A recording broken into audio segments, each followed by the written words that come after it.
Hello and welcome to this episode of Budget Builder on Sorare TV. As you guys will know from following the content on the main channel, I've been kind of working on this project on the side and I'm trying to make sure I can have daily reoccurring kind of themes and whatever.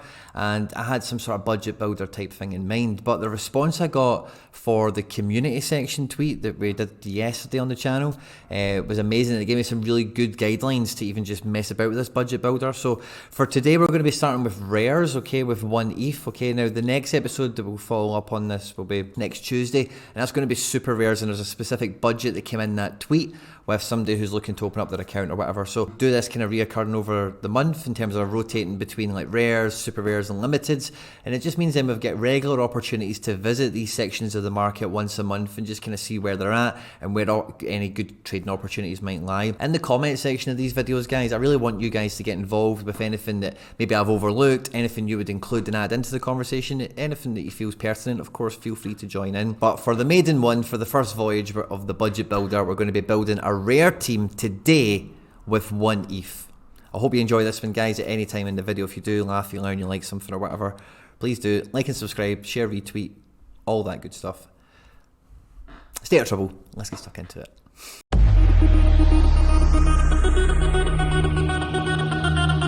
Now, I'm going to be using the concepts on Sorare data to assist me with this. Now, this is a fantastic feature. If you haven't used it before, it's basically you hit the Scout tab and then it says Concepts Beta.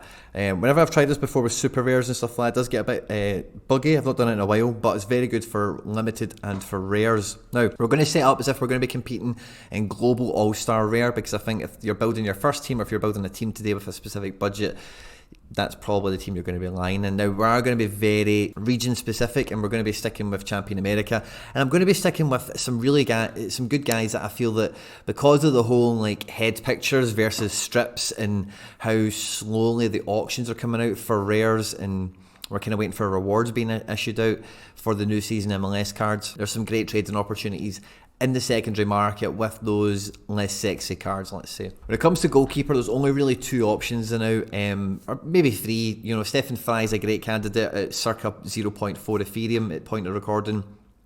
Eloy Room is the best choice in terms of cheap, undervalued, yada yada, at 0.39ish or so, just under the 0.4 mark. But for me, the best, absolute best bang for buck is Galese, who around 0.6, 0.5, depending on what day of the week you're on. With the Peru international utility as well, they've got a qualifier with New Zealand and a do or die match. The winner goes to the World Cup, so that could be something added into his utility that might come later on.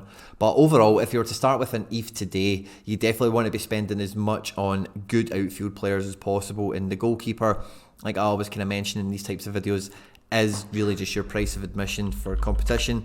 And with us thinking about from August going forward, we don't have the ability to use a common Goalkeeper anymore. Now, I'm putting this first because this is the first name on the team sheet as the Goalkeeper, okay? He's the cheapest one available. Recent average price, 0.372. If you want to go pick him up, that's kind of the price you're getting at. Now, if in practice, in reality, the Goalkeeper is going to be the last card you pick up, and you're always going to try, or maybe not the last, but it's certainly not going to be the first. But you definitely want to have the funds, the capital ready to get the Goalkeeper, and you're waiting for good opportunities in terms of like an auction at an awkward time, a reward winner you can maybe negotiate with and get a haircut with, or any other number of opportunities that might arise. You don't want to rush into the Goalkeeper. You definitely want to make sure it's a considered, well-timed, well-executed purchase. Eloy Room, MLS Cup champion, you know, one of the best MLS goalkeepers of the last decade or so easily. Definitive #1 with Columbus Crew, who are underperforming at the moment, and you know his price has been more expensive in the past. If we go over the last year, you can see the prices and right. In defence, I was torn between a few different scenarios, okay, and I actually found myself in a really interesting one where I was looking at stacking and not stacking and regions and all that kind of thing. And really bang for buck in terms of defender in the league, in the region, club profile, etc. Javier Arriaga at 0.1 Ethereum on his recent average floor price, so you can get one with just a head picture at 0.099, so underneath his auction rates. I think he's great, consistent, plays in one of the best teams in the league, just recently won the Champions League, of course, up there. And yeah, a very easy guy to be picking up. Now, the great thing about this concept, and you'll see this as we build the team out, is it populates their scores into the game weeks that they've played together, and it lets you see what kind of scores you can expect when they can come in together, when they do well, where you would land on the leaderboard, and subsequently if that's worth putting the team together for.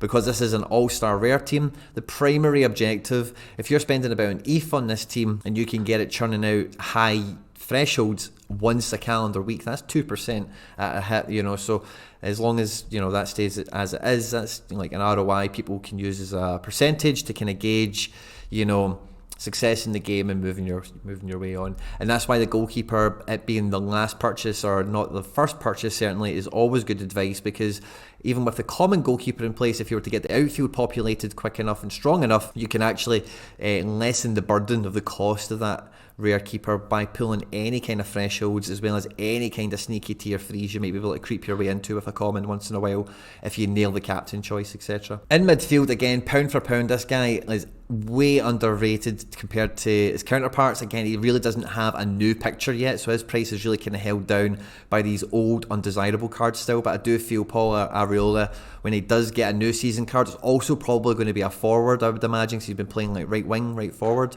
I do like the midfielder card for some of those players, but because then getting credited with things like tackles and the stuff that the forwards don't get can be useful in some games, you know, so it's not a terrible card necessarily. And when you look at how often he plays, as well as his L5 and L15 scores, he's very useful for a midfielder in this sort of team. Very similar actual player profile to Arriola, Jordan Morris, in terms of how they actually play on the pitch in their actual game, etc.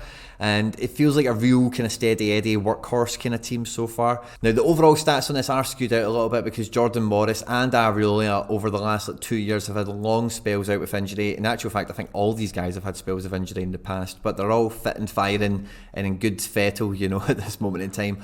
But as you can see over the last couple of weeks, you know, when they've played 277 points in the last game week with Arriaga and Roldan bringing in lower scores, and then we've got up here a tier 3 win when they've all kind of came in, and winning cards in the All-Star is always fantastic if you can build a team that can do that. Now, this is only a 5-man team. The alternative I took as well when I went down this rabbit hole of trying to do this budget builder, you know, for this kind of 1 ETH is I then went on the other, I then took the other fork in the road, if you like, and I tried to build like a deep, cheap team. A deep, cheap team. Yeah. And I was able to build this team, which, again, on the statistics and whatever, is equally just as capable as the last team you just seen here. Quite similar, a good bit cheaper, as you can see on the pricing over here.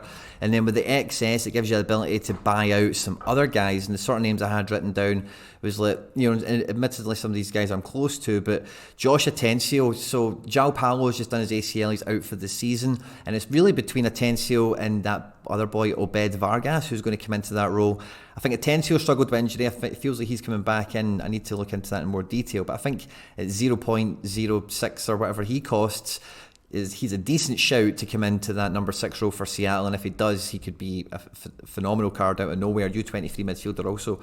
Similar to Matarrita, Cincinnati are having a really good season, and he is the Roberto Carlos of Costa Rica. When he comes back and he takes free kicks, he does all sorts, and the sort of price he's hovering around at now, similar to Jonathan Mensah and Mikel Ure. These guys are all quite underpriced at the moment on recent form, and with some of the excess and some of the change that we would have from building this team, we could definitely pad out with some speculative buys or for injury returns, as well as some cheaper squad players. Nicolas Acevedo is another very good one at New York City as well. I hope you enjoyed that one, guys. As I said, just to say again, next week we'll be covering super rares. I hope you enjoyed this one. Please let me know your thoughts in the comment section down below. Stay out of trouble, and I'll catch you on the next one. Take care. Bye bye.